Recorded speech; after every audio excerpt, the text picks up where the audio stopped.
তুইজ্জু মান তাশা ওয়া তুযিল্লু মান তাশা। ক্ষমতা দেওয়ার মালিক আল্লাহ, ক্ষমতা ছিনায় নেওয়ার মালিক আল্লাহ। নমরুদকে ক্ষমতা দিয়েছিল কে? আল্লাহ। আরো জোরে বলেন আল্লাহ, আরো জোরে বলেন। নমরুদকে ক্ষমতা দিয়েছিল আল্লাহ। এবার বলেন তো ওই নমরুদকে জুতা পিটা করে ক্ষমতা থেকে বিদায় করেছিল কে? আল্লাহ। একটা ছোট্ট ন্যাংরা মশা। কি মশা? আরো জোরে বলেন। অসুস্থ মশা। সব মশা যখন দুনিয়া এসে গেছে, ওই ল্যাংড়া মশা আল্লাহর কাছে কাঁদতেছে আর বলছে, আল্লাহ আজকে আমার পা খোড়া বলে আমি যুদ্ধে যেতে পারলাম না। আল্লাহ বলছে টেনশন নিস না, আমি তোরে হেড অফিসে পাঠাবো। আল্লাহু আকবার বলেন। আল্লাহ পাক টপ করে নমরুদের নাকের ডগায় ফেলে দিল। আল্লাহ বলছেন এইটুকু কষ্ট করে একটু নাকের মধ্যে ঢোক, বাকি খেলাটা আমি আল্লাহর আরশে আজিমে বসে খেলবো। চিৎকার দিয়ে বলেন না সুবহানাল্লাহ।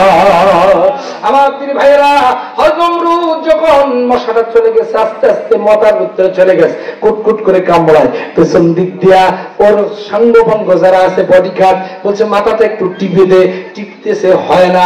এই কি আছে আশপাশে, কি আছে? জুতা আছে, জুতা নিয়ে আয়। জুতা দিয়ে ঠুকঠুক করে বাড়ি দে, জুতা দিয়ে বাড়ি দেয়, কিন্তু মাথা যন্ত্রণা কমে না, মাথা যন্ত্রণা কমে না। হাতুড়ি নিয়ে আয়, হাতুড়ি নিয়ে আয়, হাতুড়ি নিয়ে আয়, হাতুড়ি নিয়ে আয়, হাতুড়ি নিয়ে এসে বাড়ি দে, বাড়ি দে। আরো জোরে, আরো জোরে, আরো জোরে, আরো জোরে, আরো জোরে, জোরে জোরে করতে করতে এমন জোরে বাড়ি মারছে নমরুদের মাথা ঘিনু ছটকাই গেছে।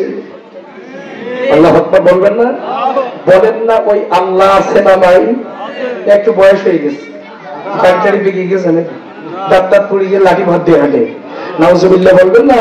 আমার দিন ভাইরা, আমার মজিরা, সুতরাং যে আল্লাহ নমরুদকে ক্ষমতায় বসাতে পারে, ওই নমরুদকে জুতা পিটা করে বিদায় করতে পারে। আমার গোটা পৃথিবীতে ইসলামের বিরুদ্ধে যারা অবস্থান করছে, ওদেরকেও একই কায়দায় বিদায় করতে আল্লাহ 1 সেকেন্ড সময় লাগবে না। ফেরাউনকে ক্ষমতায় বসাইছিল কে? আল্লাহ। আরো জোরে বলেন আল্লাহ। 36,000 বনি ইসরায়েল শিশুকে হত্যা করছে, মুসার জন্ম আটকাবে তাই? নাউজুবিল্লাহ বলবেন না? 36,000 বনি ইসরায়েল পুরুষ শিশুকে হত্যা করছে, মুসার জন্ম আটকাবে তাই? ওই মুসাকে আল্লাহ তাআলা ফেরাউনের কোলে লালন পালন করেছে। কথা বলেন, কথা বলেন। সুতরাং আমার দিদি ভাইরা, আমার বাজিরা, আপনার শত্রু আপনার পাশে। কথা বলেন ঠিক কিনা? ফিরআউনকে যে কায়দায় তার আশপাশের লোকজন, অর্থাৎ হামান তাক সহ তার পাশের লোকজনের বুদ্ধি শুনে মিস্টার ফেরাউন যে কায়দায় ডুবে মরেছে সমুদ্রে, আমার দিদি ভাইরা, আজ হোক কাল হোক গোটা পৃথিবীর জালেমেরা এভাবে নিজেদের লোকদের দ্বারা ক্ষতিগ্রস্ত হয়ে ডুবে মরবে, সেদিন সামনে আসতেছে। কথা বলেন না কেন ভাইরা?